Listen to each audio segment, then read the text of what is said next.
Hi, welcome to RibBit, a kit by STEAMBOX. RibBit is a do-it-yourself synthesizer kit that lets you create your own musical instrument from basic circuit components.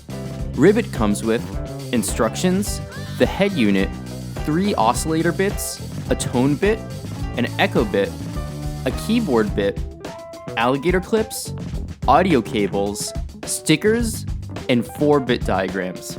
To start making your synth, let's make an oscillator. It's what produces the sound. Pick an oscillator bit and follow the diagram, creating the circuit using parts from the drawers in the head unit.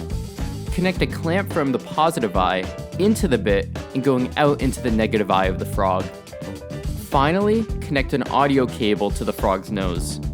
Turn the head unit on and you should hear the oscillator and see the sound visualized on the screen.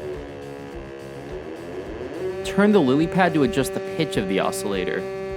Now that you have the power to create these musical circuits, explore the slew of configurations that are possible within RibBit. Try swapping out components with different values to see how the sound changes.